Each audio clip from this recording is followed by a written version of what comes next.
Hola a todos, hoy vamos a revisar muy brevemente el teorema de la divergencia. Empecemos con el concepto. Sea f una función de x, y, z vectorial y sea b un volumen de forma cualquiera con superficie S. Como ya vieron con el profesor Juan Carlos, el flujo de la función a través de la superficie es esta de aquí. Con ds, un vector diferencial cuyo módulo es igual al área del diferencial de superficie al que es normal. Ahora dividamos nuestro volumen en n volúmenes más pequeños, cada uno con su correspondiente superficie.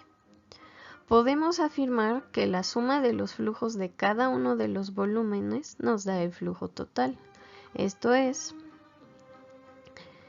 la integral es el flujo en cada una de las superficies que encierran los volúmenes pequeños y la suma de todas nos da el flujo que teníamos antes. Bueno, al dividir nuestro volumen original en pedazos más pequeños, cada uno de los términos de la suma es evidentemente más chico que el total, así como el volumen de cada pedazo. Entonces, fijémonos en la proporción entre el flujo en cada pedazo de volumen y la magnitud de volumen, es decir, esta relación de aquí. Si continuamos dividiendo el volumen en pedazos cada vez más chicos, la proporción antes mencionada se acerca a un límite. Se sigue entonces que este límite es una característica de la función vectorial f.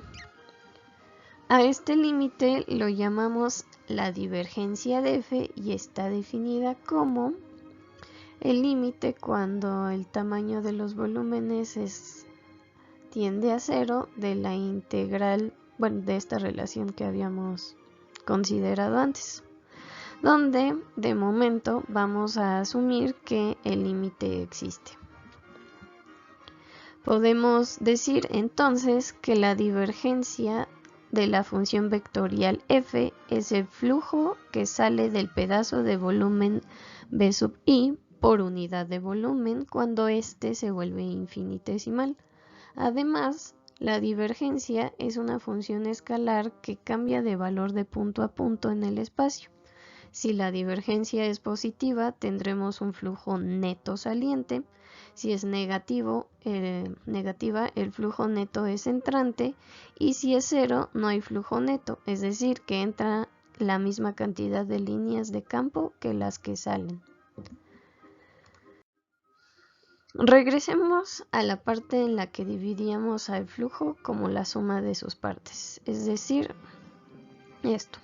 A la suma la podemos reescribir como, hemos aquí nada más metido un 1, de donde se sigue que la suma de todos los flujos nos da el flujo total. Y aquí nada más reescribimos, ¿no?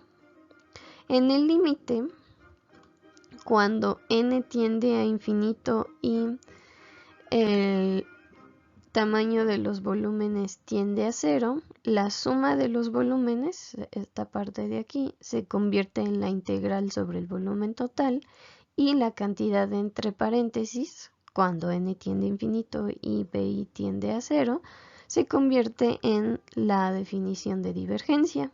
Entonces llegamos a la siguiente igualdad. A esta igualdad se le conoce como teorema de Gauss o teorema de la divergencia y se cumple para cualquier campo vectorial para que exista este límite. Ahora veamos las implicaciones que tiene el teorema de la divergencia cuando lo asociamos con el campo eléctrico. Empezamos con que la ley de Gauss afirma que el flujo del campo eléctrico a través de la superficie que encierra un volumen B es igual a la carga encerrada por esta. Es decir, si aplicamos el teorema de la divergencia al campo eléctrico, obtenemos la siguiente igualdad. Las dos igualdades deben ser ciertas para cualquier volumen que escojamos. Esto solo se sigue si en cada punto se cumple que los argumentos de las integrales sean iguales, es decir, esta relación de aquí, y a esta se le conoce como la ley de Gauss en forma diferencial. En coordenadas cartesianas la divergencia se define como sigue. Sea f una función vectorial con entradas f1, f2, f3, su divergencia es el campo escalar dada por esta expresión, donde este es el operador nabla. Hagamos un ejemplo rápido. Calculemos la divergencia de este campo vectorial. Entonces tenemos que sacar la parcial de la primera entrada con respecto a x, de la segunda respecto de y y de la tercera respecto de z. Esto es la parcial de la primera entrada, que es x cuadrada y respecto de x, es simplemente 2xy. La parcial de la segunda entrada, que es z respecto de y, pues es 0. Y la parcial de la tercera entrada, que es xyz respecto de z, es xy. La divergencia es entonces la suma de estas tres parciales, que nos da 3xy.